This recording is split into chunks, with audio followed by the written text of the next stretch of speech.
All right, students, welcome back. Week 3, still don't have a name. Maybe just send one to your student pastors. We can name this thing. We're going to keep having this conversation, talking about support back here, Rachel and I, with Sam and Spencer this time. Talia, we love her, but she's just not in this one. So, okay. So we just looked at Moses' story again. We're doing this the whole series. But this idea of despite Moses, like having these seasons of chaos and all of the mental health that he probably struggled through in this time, he still found a way to support people and be in community, and setting this example of how we're called as Jesus followers to care for people around us, and be this idea of a well for others as well. And so we're going to talk about support. First thing, if a student's here, it's like, hey, I want to support my friends, and I've felt this in my own life. I don't know what to say. I don't know how to approach those people. Have you guys ever experienced that? Like this feeling of I don't know what to say to my friend who might be experiencing a deep season of anxiety or depression, or just something feels off. What would you say to someone like that? Like what's those words? How do you muster up the courage to have that conversation? Yeah, I would say when I was a student pastor many moons ago, the hardest thing for me was walking through the difficult stuff with families. Like I really I struggled with that. I tried to avoid it for a while. And then I found out pretty quick that like I was able to see that was the times where it felt like God moved the most, where I was confident when I walked out of those conversations that really wasn't me. Like I was there, I listened, I was quiet. I didn't say much, and somehow they're saying that like they felt encouraged, supported, cared for. Which is just beyond me. Like I was just present in the room when they needed me, and that was about it. And I would say it's still true today that most people really don't care what you say. They really care about you just caring. And a lot of that can be done simply just by being there and showing up. Yeah. So good. I think we just overthink sometimes. Yeah. Yeah. You ever experienced that, Spencer? You ever just like didn't know what to say? Always. In this moment, actually. No, I think that there's really not anything different that I would say in that same moment. It's for me, it's just being present, trying to focus on maybe even doing less talking than more talking, and just being that presence. Yeah. That can be so important, and I know that like that's all I bring for Sam. You do. You're really good at it. Please don't touch me. Saying less sometimes works. But what would you say to a student who feels like, man, I am that support person for all my friends. Like I'm that in our friend group, but I don't always feel like I'm supported. I don't always feel like someone's there for me. What would you say, and as in a word of encouragement for a student like that? Rachel, how about you? You're a part of this conversation. You're in this podcast at CSM. I'm sorry, student. I may have blanked out for like 10 seconds. A student that doesn't know how to ask for support. Is that what you're saying? Yeah, like if a student's like, I'm always the person in the group that people come to. Like I am everyone's support system, but I don't feel like I'm supported. Yeah. How would you encourage them? Yeah, this can just be hard because you're most likely just a person that's full of empathy and feels all the things for the people around you. And that's why people come to you, which I feel like is a gift for sure, but there has to be another outlet for you where you're taking in all the support, and then you don't want to like baggage all of your other friends that are coming to you for it. So where do you go? And for me, simply, I feel like it's having those like one or two close people that can match you in a way of like being able to then just not just dump, but like someone to create a space for you to just be, and that you don't have to feel all the things, and that you can have an outlet. So it's asking for it. I feel like people, like those are the people that tend to don't do well with asking for help. I think I was like that, honestly, most of my life, where it's like you deal with stuff on your own. Again, like what I've shared before. And so asking for help can be really hard. But I know there's a lot of adults in our rooms, even in CSM. You have a lot of pastors that care deeply for you. And so it's a matter of having the courage to find someone, even if you don't feel like it's a friend, like a peer, because again, all those peers in your life are coming to you. Then find an adult that can hold that space for you, so that you can just be and that you can let things off your shoulders a bit, let things off your chest so you can breathe. Because if you take too much, like that's gonna take you down. And so you need to find someone.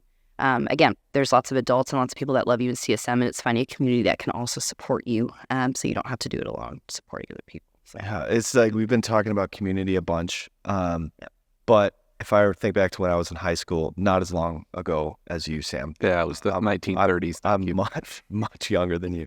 But I feel like not a lot of students, some students have like this massive community, right? Some of us go to some of them go to really big high schools. It's like, there are strategies or just being aware of like characteristics for this support group.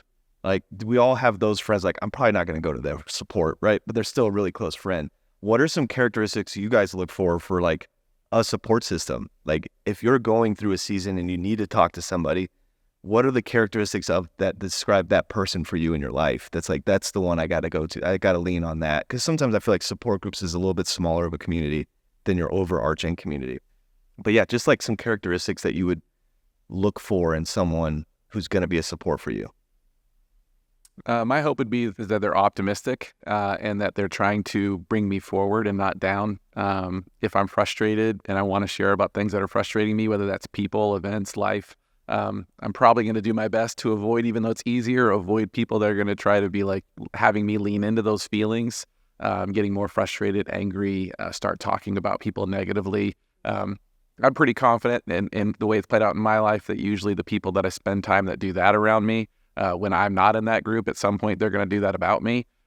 So I want to be really careful and mindful about that. I also think that when I have those types of friends, they might mean well. It might seem like it's well-intentioned, but they might be there more for the story than for support. And that story is something to be shared with somebody else. And I'm going to avoid that. I'm going to do my best to try to stay out of those settings. I want people that can listen, care, know who I am, and want me to be the best version of myself, really. Yeah, that's good. Says, what do you look for? I think through that concept of a friend and community of what, like a friend that I would need for myself, and trying to be that for the people that are around me is really important.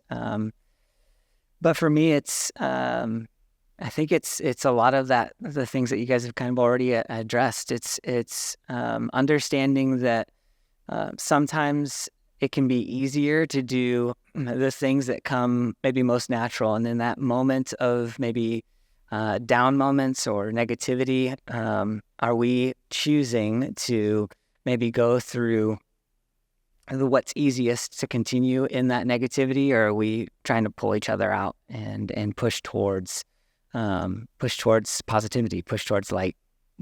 That's good. What are some strategies that you guys have come up with for setting boundaries when it comes to supporting people or people who you do support in your life?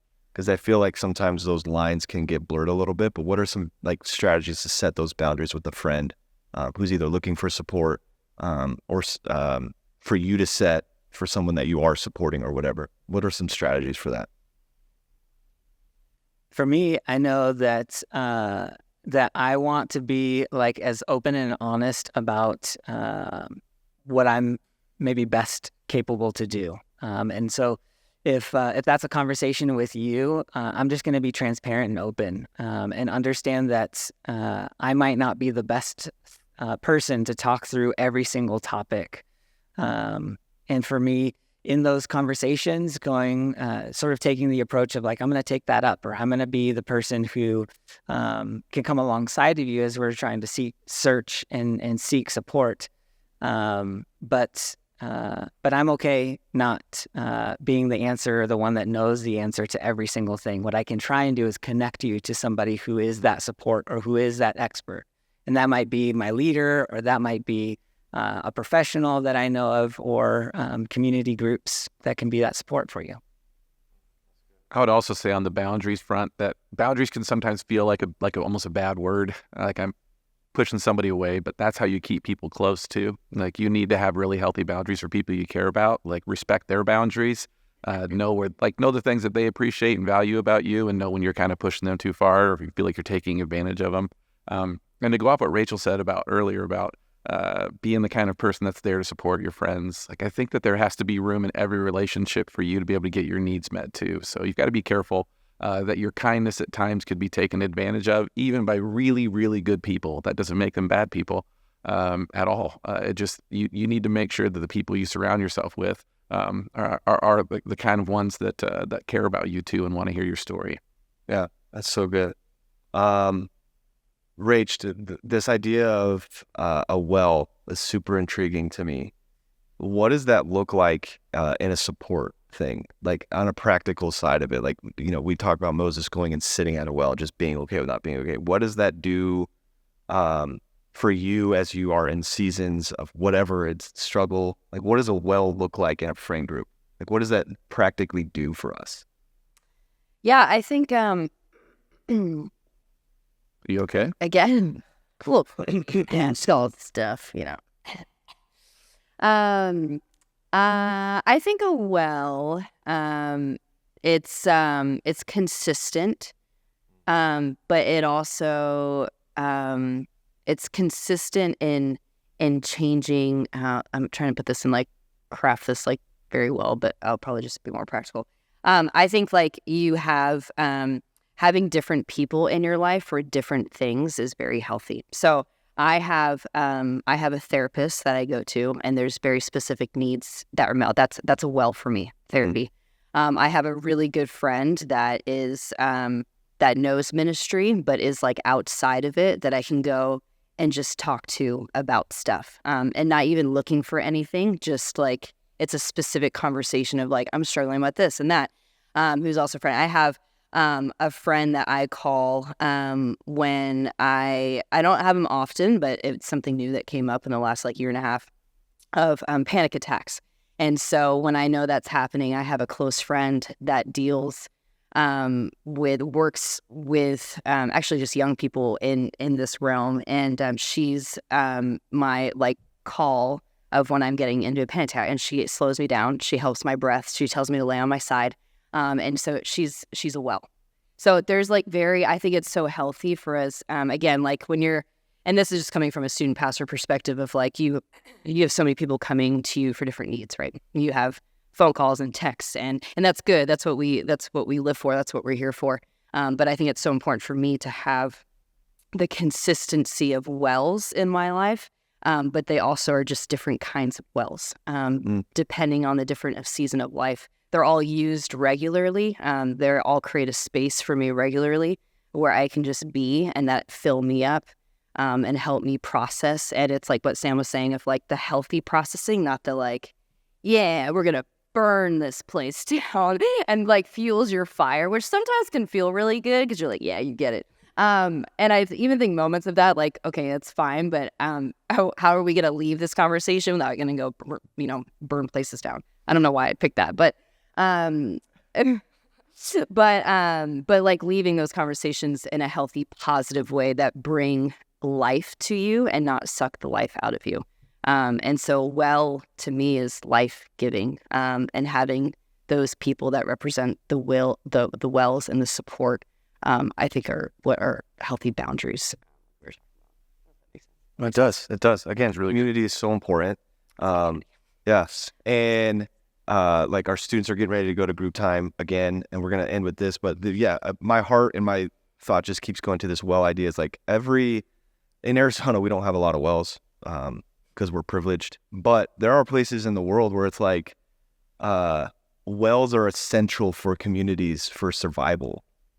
If they don't have a well, they don't have water. And I think the same can be said about us as people, as Christians, as students. If we don't have wells in our life, in our community, we won't be able to survive. And that's the heart of why we're doing this conversation, why we're having this series is, and what's your well, identifying that, how can we be better wells this week is what we're talking about for our support group. So thanks again for being here. Thank you guys for this conversation. You guys have fun in your group time. and then just be challenged. Like, what are the wells in your life, and how do you be a better friend and support for your friend group and your community?